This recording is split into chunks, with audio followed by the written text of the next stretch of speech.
6.5 billion po ang tinigbas, Ma'am Lorraine, Brother Franco, mga kababayan, mula sa supposedly 10 billion para sana sa mga almost 800 barangays. Poorest barangays. Poorest barangays na mga matagal na ginapos at sinira ng terorismo ng CPP, NPA, NDF.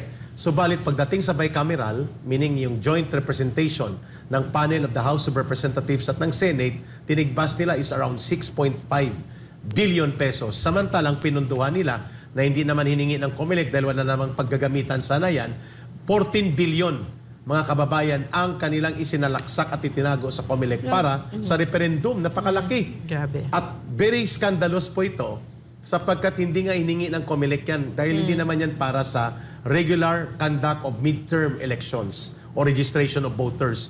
Nakaalaan pala yan talaga para sa project sa pagbabago ng konstitusyon. Magandang araw mga kaibigan. Talagang nakakadismaya na po ang nangyayari sa ating bansa.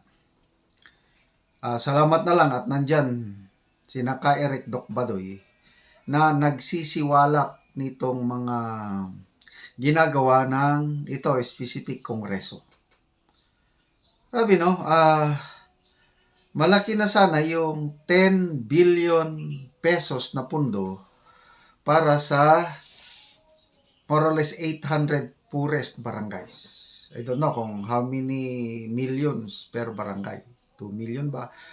I believe ito yung Barangay Development Fund ng NTF-ELCAC.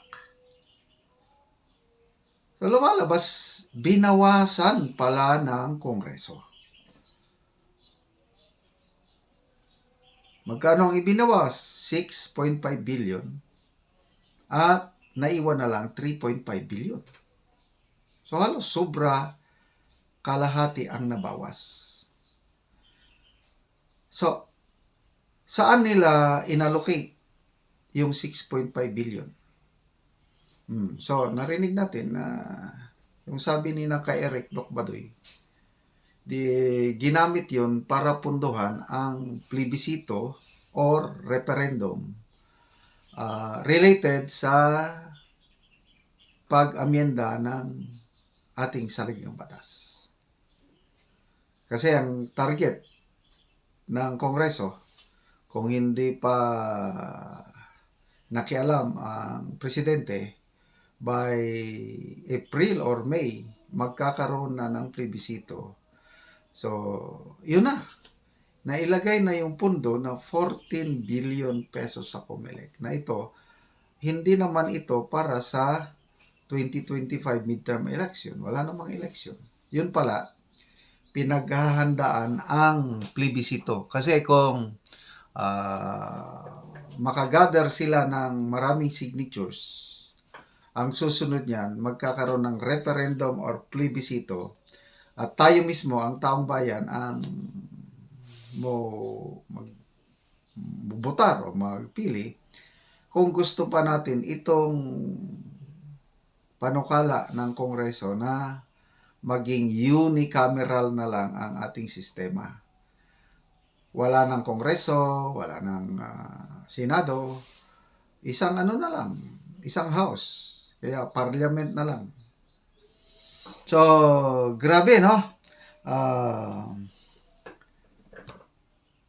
Nandyan pa yung, speaking of Kamara o Kongreso, diba, nakulong sina Ka Eric at Doc Badoy dahil sa nagtatanong lang sa totoo ba na 1.8 billion pesos ang travel expenses ng Speaker of the House? Tanong lang yun. Ayun, ikinulong sila ng 1 week. At ito, kung mapanood nyo ang programa ni Eric, tinatanong, nasaan na yung ano? Kasi parang 2.6 billion ang travel expenses ng Kamara. 300 million lang yung in-announce noon na nagastos. Nasaan na yung remaining balance na more than 2 billion? Ang reports is halos maraming kongresista na nagbakasyon, punta sa abroad. So, nasaan na? Ang laking pera yung 2 billion na yun. Okay lang sana kung walang naghihirap na kababayan nating Pilipino. Hindi na mapigilan ang pagtaas ng bilihin. Bigas, 54 pesos na ang pinakamurang kilo ng bigas. Gulay, tumataas din. Yung ibang farmers, nasisira ang ilang mga produkto dahil hindi maganda ang marketing system. So, naging kawawa ang mga farmers. So, ito, ano bang motive nila? Bakit ginagastusan ng malaki itong tsa-tsa? Ayun. More of a political motive. Ano ba ang priority ng gobyernong ito? Yung tulungan ang mga nasalaylayan? Yung punduhan? Yung 800 poorest barangays? O yung baguhin ang konstitusyon? Grabe. So, kaya no wonder maraming mahihirap dahil ito na, yung sistema natin, nauuna ang interest ng ating mga politiko kaysa kapakanan ng nasa laylayan. Yun po, nakakadismaya. Anyway, ituloy nating pakinggan sina Doc Eric at Cabadoy. Mabuhay kayo dyan sa laban kasama ng bayan. Sana huwag kayong magsawa sa sisiwalat ng mga ganitong informasyon para malaman ng sangkatauhan. Ating sa bicameral, meaning yung joint representation ng panel of the House of Representatives at ng Senate, tinigbas nila is around 6.5 billion pesos. Samantalang pinunduhan nila na hindi naman hiningi ng COMELEC dahil wala namang paggagamitan sana yan, 14 billion mga kababayan ang kanilang isinalaksak at itinago sa COMELEC para sa referendum. Napakalaki. Grabe. At very scandalous po ito sapagkat hindi nga hiningi ng COMELEC yan dahil hindi naman yan para sa regular conduct of midterm elections o registration of voters. Nakalaan pala yan talaga para sa project sa pagbabago ng konstitusyon. At ito yung kine-question ng taong bayan. At siyempre, hindi mawawala sa isipan ng taong bayan na hindi nga ninyo maliquidate at naipakita sa taong bayan ang naiwan ng mga 2 billion mahigit na travel fund nyo nung panahon ng Disyembre na biglang nawala. At kayo'y nagkawalaan din at naglakwat siya ang marami sa inyo sa House of Representatives. Ngayon, ang mga ganitong hakbang ang inuuna nyo samantalang umaharap tayo sa napakataas na mga bilihin. Maraming mga pamilya, mga mahigit kumulang 100,000 na mga public utility jeepneys mawawala ng kabuhayan at hindi makapag-consolidate because they need to put up 3 million pesos equity for cooperative consolidation. Sino ang mag-aalaga nito at mag-aruga sa mga taong ito? At ang napakalaking problema ngayon, nabubulok yung mga gulay dahil kulang sa storage facilities ang ating Department of Agriculture. Unahin ninyo mga papirma na ito. Kaya tama yung ginagamit na word ni Ma'am, obscene.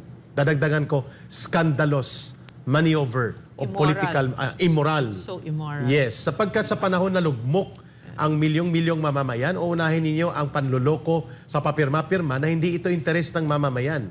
Hindi ito totoong charter change sapagkat ito, ang layunin ang talagang lumalabas kung bakit gusto nilang magkaroon ng joint voting ang Senate at Congress, baguhin ang gobyerno, isasakay lang ang kunwari economic provisions sapagkat gusto nilang i-dissolve ang Office of the Vice President at magkaroon na lamang ng parlamentaryo, Prime Minister at ang Presidente magta-transition into a Prime Minister at unicameral government na one Congress, one Executive jointly.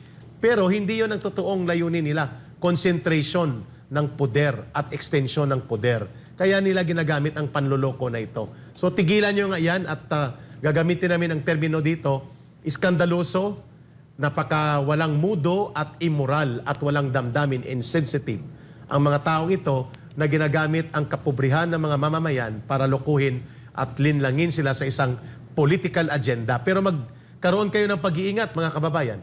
Sapagkat ang CPP, NPA, NDF naglabas ng directive kaninang umaga, nakita ko rin sa kanilang mga publication, sa kanilang Central Committee, na kanilang itinutulak ang kanilang mga urban operatives tinatawag nilang mga National Democratic Forces na tutulan daw itong Charter Change Initiative. Ma'am Lorraine, Brother Franco, alam natin na gusto nilang pumapil sa mamamayan na kunwari sila ang tagasalba sa kahirapan ng mamamayan, pero gagamitin nila ito para maka-infiltrate at maka-penetrate sa mga communities upang makapagpropaganda at itulak ang recruitment dito sa mga kawawang sektor natin. You know, if they really care about yung kahirapan, bakit nila hinihingi yung abolition ng Barangay Development Yes. Program at ng NTF-ELCAC? Now, this is a very sparkling gem of a program, yung Barangay Development Program na yan. Talagang diretsyong serbisyo at napakaraming buhay ang napabuti niyan. No? For instance, and it ties up very, very neatly with what this Congress is doing. No? Araw-araw sa buong Pilipinas, no, napakaraming bata na naglalakad ng oras para makarating sa kanilang eskwela. May mga bata pa na sumasakay pa ng bangka, that sort of thing. Kahirapan talaga. And yet, ganito yung discrepancy. Nakikita natin ngayon, no, na they are willing to spend billions for the ambition of their leader to suck up to their leader, while millions of Filipinos are suffering. At doon mo lang naman ibubuhos yung pondo na yun. There's no need to reinvent the wheel. Napakita na ng NTF-ELCAC na this program really works. It really targets precisely, exactly, no, kung ano yung pangangailangan ng ating mga kababayan.